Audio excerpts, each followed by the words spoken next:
Indonesia mau menjadi negara merdeka, sejahtera, dan adil, itu tidak akan tercapai.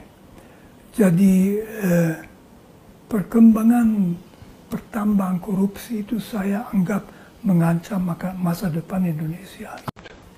Jadi korupsi memang baik dalam hal keuangan maupun mental juga, mencari untung sendiri, itu yang saya anggap ancaman terbesar. Kita harus mempunyai integritas yang berarti aku melakukan apa yang bisa kulakukan dan mungkin juga diharapkan Tuhan kulakukan demi bangsaku, dan itu jelas jangan korup.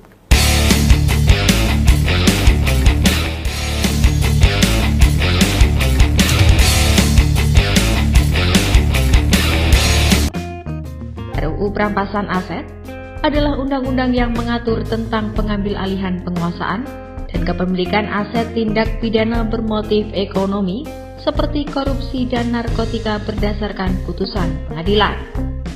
Kepala Pusat Pelaporan dan Analisis Transaksi Keuangan atau PPATK, Dian Ediana Rai pada 2021 mengatakan, RUU ini dirancang karena mekanisme yang ada saat ini terkait perampasan aset tindak pidana belum mendukung upaya penegakan hukum yang berkeadilan dan meningkatkan kesejahteraan rakyat. Selain itu, dengan ada pengaturan yang jelas dan komprehensif mengenai aset yang dirampas, akan mendorong hukum profesional, transparan, dan akuntabel. Menurutnya, RUU Perampasan Aset ini ditujukan untuk mengejar aset hasil kejahatan dan bukan terhadap pelaku kejahatan. Dengan hadirnya UU Perampasan Aset, diharapkan bisa membantu mengembalikan kerugian negara, baik dari hasil korupsi, pencucian uang, narkotika, maupun tindak pidana lain. RUU Perampasan Aset sebenarnya sudah diinisiasi sejak tahun 2003. Kepala PPATK yang baru Ivan Yustiavandana pada 2022 lalu menyampaikan, RUU Perampasan Aset perlu segera ditetapkan dalam rangka untuk mengantisipasi adanya kekosongan hukum dalam penyelamatan aset. Mengingat RUU ini bisa menjadi jalan keluar untuk menyita aset hasil tindak pidana karena bisa diambil tanpa harus menunggu terduga pelaku kejahatan itu diproses secara hukum. Pak Mahfud tanya pada kita, tolong dong undang-undang perampasan aset dijalanin. Republik di sini ini gampang laksananya nih. Lobbynya jangan di sini, Pak. Ini Korea ini semua nurut bosnya masing-masing. Di sini boleh ngomong kalah, Pak. Bambang Pacul ditelepon, Ibu Pacul berhenti, siap. Ini laksanakan, Pak. Jadi 2 presiden pernah nanya sama saya, pembatalan uang kartal sama ini RUU ini yang mana ya Pak Presiden? Kalau pembatalan uang kartal pasti DPR nangis semua. Kenapa? Masa dia bagi duit harus pakai e-wallet, Pak? E-walletnya cuma 20 juta lagi, nggak bisa, Pak. Nanti mereka nggak jadi lagi.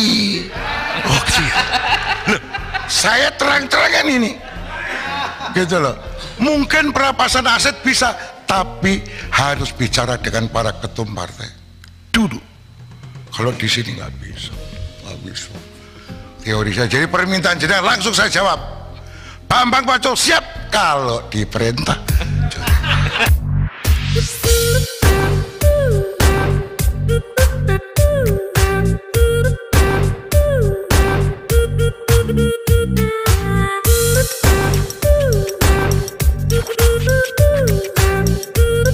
Undang-undang perampasan aset. Ya, ternyata rencana undang-undang ini sudah lebih dari 20 tahun mangkrak. Itu luar biasa, 20 tahun itu artinya 4 periode anggota DPR RI. Pertanyaannya, mengapa sampai mangkrak? Siapa yang paling bertanggung jawab atau yang menjadi biang mangkraknya rencana undang-undang perampasan aset ini? Yang ketiga, boleh juga ditanyakan, kenapa demo-demo atau gerakan masyarakat kritikan terhadap pemerintah ini tidak fokus pada masalah undang-undang perampasan aset. Seperti yang kita ketahui bahwa undang-undang perampasan aset itu sangat penting untuk pemberantasan korupsi, terutama untuk menyelamatkan harta aset yang dirampok oleh orang-orang ini. Jadi menurut penjelasan itu bahwa undang-undang perampasan aset itu memungkinkan pemerintah merampas atau mengambil aset, menyelamatkan aset-aset ini meskipun baru dalam proses tersangka atau terduga. Begitu kira-kira. Nah, apabila memang benarlah menurut Romo Muji bahwa ancaman terbesar di negeri ini, seperti dalam video terdahulu, bahwa ancaman terbesar di negeri ini adalah korupsi, mestinya segala daya upaya yang dilakukan oleh kelompok masyarakat, berbagai elemen itu ya pada disahkannya atau mendorong disahkannya undang-undang perampasan aset. Bukan berarti yang lain tidak boleh, tapi harus ada prioritas dan bertahap. Sebagai contoh, demo Indonesia Gelap ada 8 tuntutan. Itu bisa saja menjadi dalih atau alibi DPR misalnya, atau pihak yang berwenang mengatakan bahwa ini terlalu banyak, kita prioritas yang mana gitu.